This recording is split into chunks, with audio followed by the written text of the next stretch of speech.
welcome back to Tea for Tea.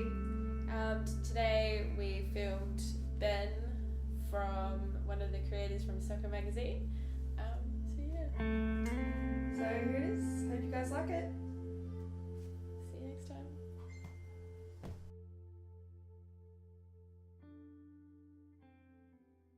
Hey, I'm Ben. Nice to meet you. Soccer Magazine is a non-for-profit, well now it is for-profit, but it used to be a non-for-profit, youth culture lifestyle magazine, looking to encourage and expose young local talents in the area, whether it being art, faces, writing, pretty much any sort of skill that hasn't been addressed or hasn't been looked at yet. Yeah. Well, it started in 2015, mid-2015. A friend of mine, Ruby, and we decided we wanted to do something creative in the area, add to the whole youth culture sort of creative scene. But we didn't really know what we wanted to do. At first we were thinking of clothing, but then we looked around and we were like, everyone's doing clothing. So we just thought about it for a bit and like, how can we expose all this talent that's gone unseen. And we said, we should start a magazine. So in July 2015 we started pretty much from scratch and just started meeting and grabbing ideas off each other, thinking about a name, thinking about what sort of content we wanted in it. And it took a long time to get that going, but eventually after maybe 7 or 8 months, we put it all together with a friend of mine called Matt, who's a graphic designer and majored in digital media, because we had no idea how to put it together on a computer. So he came around and gave us a hand, and then he's been with us up to the start of this year. We started as a small team, but then eventually we parted ways. Ruby stopped with soccer, but she still helps every now and then. Okay, so we went from 2, so Ruby and I, which Ruby was the head stylist, sort of creative director, to 1, which was just me, to 2, which is Matt was helping out. He was basically doing all the graphic design work. Sorry, we did have the 3 of us at one point for a short time. That was a very short time because Ruby transitioned out and Matt was transitioning in. Both very different skills. So when one was missing, I'd have to try and learn the other person's skills. So so Ruby was pretty much creative director. I was pretty much just scouting all the material and all the sort of content. And then Matt came in at the end and just put it all together for us. When Ruby did leave, I had to learn her style and learn the style of soccer, because I didn't really understand how she would choose what for what, which goes where, little things like colours, fonts and stuff. So I just did a lot of research and stalking and stuff like that to sort of understand how to naturally understand how to create the sort of look of the magazine. So now Matt has just moved to New Zealand, so it went back down to me, but we got someone coming in soon to help out. I reckon through this I've matured a lot. I've become ever since soccer, I think I've just become more independent and independent. Probably not at home because my sister and my parents probably do everything for me, but outside of home, I'm a very independent person. I can do a lot of things on my own. I'm not fussed if I'm not in a large group of people. I can stay focused. I've learned to stay focused on things that are important to me, and like soccer, for instance. And I think I've just grown more of a drive for it. It just keeps growing and growing. From nothing to issue 1 to issue 2 to now starting planning issue 3.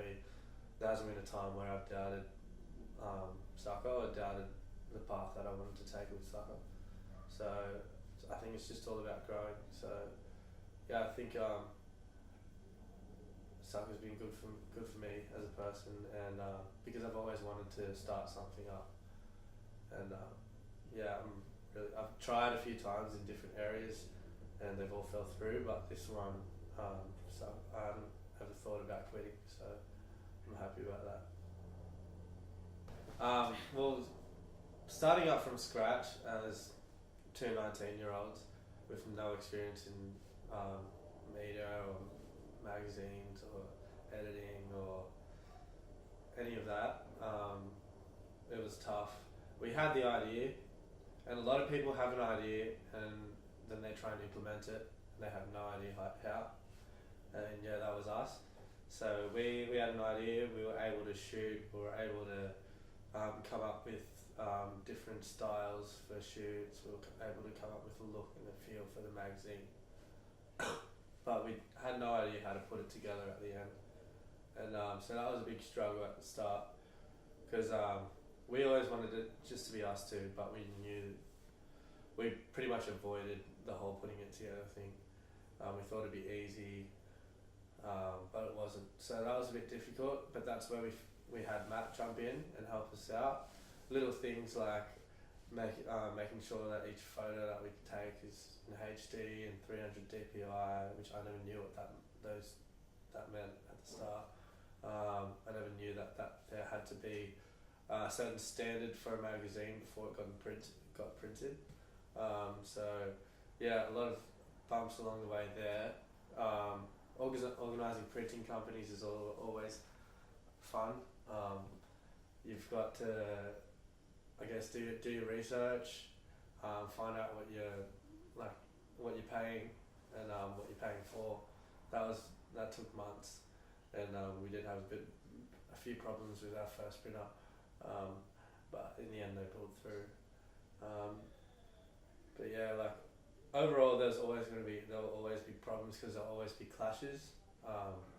Now that I'm able to fully take leadership, I think it'll be more about delegating and more about teaching and like showing whoever's helping me or stylists for shoots how to do it the soccer way instead of two people trying to run the magazine 50-50, which gets difficult if we've got different ideas in mind. But overall, every difficulty and every problem and every argument that I had with Ruby or Matt, we always came to a conclusion, and we always won. Like we all won. We all just would compromise, and well, that's why you can see issue 1 and issue 2. If it wasn't for compromise and I guess just understanding other people's points of view, yeah, that wouldn't be issue 1 or issue 2. So yeah, don't let anything stop you. Don't think that there's boundaries in the way, because there are always boundaries in the way, and you're gonna have to get over them. Don't think that you need certain qualifications. Don't think that you can't do something because someone else is better than you at it.